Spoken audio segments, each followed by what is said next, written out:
একমাত্র দুইজন নবী পৃথিবীতে আসার জন্য, পৃথিবীতে আসার পূর্বে দুইজন নবীর বিরুদ্ধে এতটা সংগ্রাম, এতটা বাধা, এতটা তারা দুনিয়ায় সংগ্রাম করেছে যে পৃথিবীতে আসতে দিবে না। সকল নবী রাসূল আসতে কোনো জাত বেধর্মীরা বাধা দেয় নাই, কিন্তু দুইজন নবীকে পৃথিবীতে আসতে তারা বাধা দিয়েছে। একজন হলো হযরত ইব্রাহিম আলাইহিস সালাম, আর একজন হযরত মূসা আলাইহিস সালাতু ওয়াস সালাম।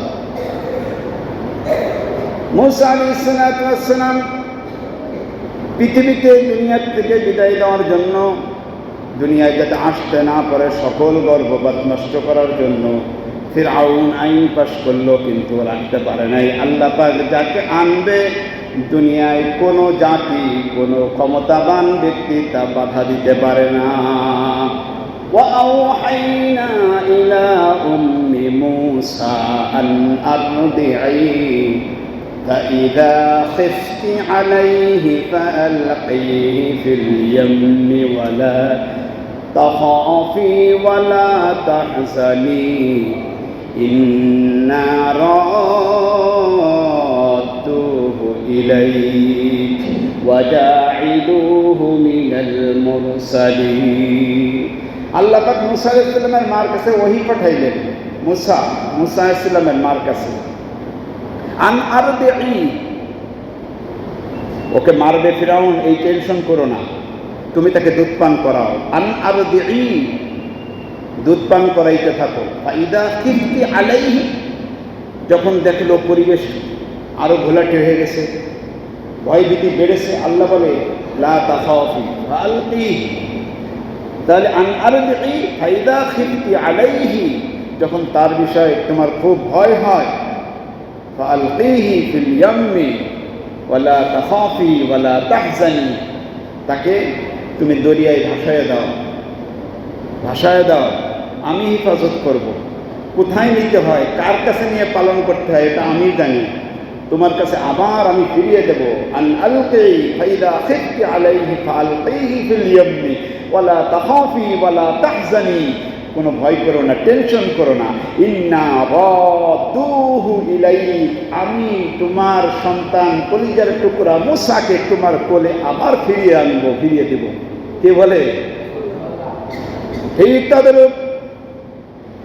দুইজন নবীকে পৃথিবীতে আসার জন্য আল্লাহর দুশমন, নবীদের দুশমন বাধা দিয়েছে। তার মধ্যে আরেকজন হলো ইব্রাহিম আলাইহিস সালাতু ওয়াস সালাম। বন্ধু, হযরত ইব্রাহিম আলাইহিস সালাম পৃথিবীতে না আসে, নমরুদ একের পর এক স্বপ্নে দেখতেছে তার ক্ষমতাচ্যুত হওয়ার জন্য এক ব্যক্তি পৃথিবীতে আসতেছে। জ্যোতিষীরা তাদের পূর্বাভাস দিয়েছে যে পৃথিবীতে এমন একটা সন্তান আসতেছে, তোমার ক্ষমতা টান দিবে, ক্ষমতায় থাকতে পারবে না, তোমার রুবুবিয়ত স্বীকার করবে না, তুমি আনা রব্বুকুমুল আলা বলো, এটাকে স্বীকার করবে না, এটা স্বীকার করবে না।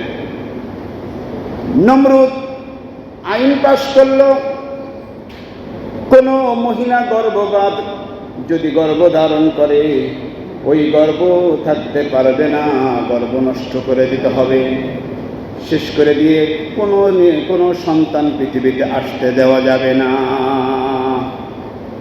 নমরুদের মন্ত্রী, কাছের মানুষ আজর, ইব্রাহিম আলাইহিস সালামের বাবা,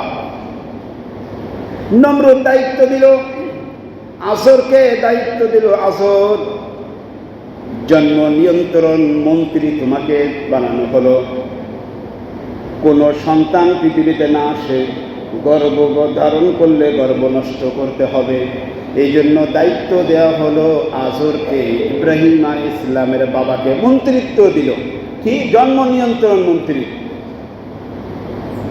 আল্লাহ বলেন, ও নমরুদ, তুই সন্তান আমার ইব্রাহিমকে আসতে তুই বাধা দিবি, যাকে তুই মন্ত্রিত্ব দিয়েছ, জন্ম নিয়ন্ত্রণের দায়িত্ব দিয়েছ, আমি আল্লাহ, আমি তার ঘরে তোর ফ্যামিলির মধ্যে আমি তাকে বড় করাইয়া আমার গোলামকে, আমার নবীকে লালন পালন আমি করব।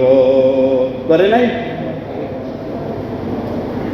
ইতিহাস বড়, সময় কম।